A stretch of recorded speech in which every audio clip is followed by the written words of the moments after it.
এই লোকটা অনেক রেগে নদীর মধ্যে একটা মদের বোতলকে ফেলে দেয়, যার ফলে সে ভুল করে নদীর মধ্যে ঘুমিয়ে থাকা একটা শয়তানকে জাগিয়ে দেয়। কিন্তু তখনই হঠাৎ করে তার নৌকায় অনেক ভয়ঙ্কর একটা আওয়াজ হলে লোকটা সেই শয়তানটাকে দেখে অনেক ভয় পেয়ে যায়। কিন্তু সব থেকে আজব করা বিষয় হলো শয়তানটা সেই ফেলে দেওয়া মদের বোতলটাকে উঠিয়ে লোকটাকে জিজ্ঞেস করে, তুমি কি আমার সাথে মদ খাওয়ার চ্যালেঞ্জ করতে এসেছো?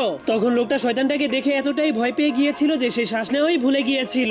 এরপর শয়তানটা তাকে বলে, যদি তুমি আমার চাইতেও বেশি মদ খেয়ে আমাকে হারাতে পারো তাহলে আমি তোমাকে দুনিয়ার সব থেকে ধনী মানুষ বানিয়ে দিব, কিন্তু যদি তুমি আমার সাথে হেরে যাও তাহলে আমি তোমাকে এই নদীর পানির মধ্যে ডুবিয়ে মেরে ফেলবো। তখন লোকটা প্রচন্ড ভয় পাওয়ার কারণে বুঝতে পারছিল না এখন সে কিভাবে নিজের জীবন বাঁচাবে।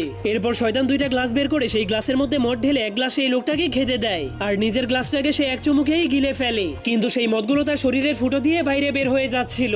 এজন্য শয়তানটা মজা করে বলতে শুরু করে, আমি মদ খেতে একদমই পছন্দ করি না। এরপর সে দেখতে পায় লোকটা এখনো খাওয়া শুরুই করেনি। এজন্য সে লোকটাকে মদ খাওয়ানোর জন্য ভয় দেখাতে শুরু করে দেয়, যার কারণে লোকটা কোনো উপায় না পেয়ে নিজের জীবন বাঁচানোর জন্য পুরো গ্লাস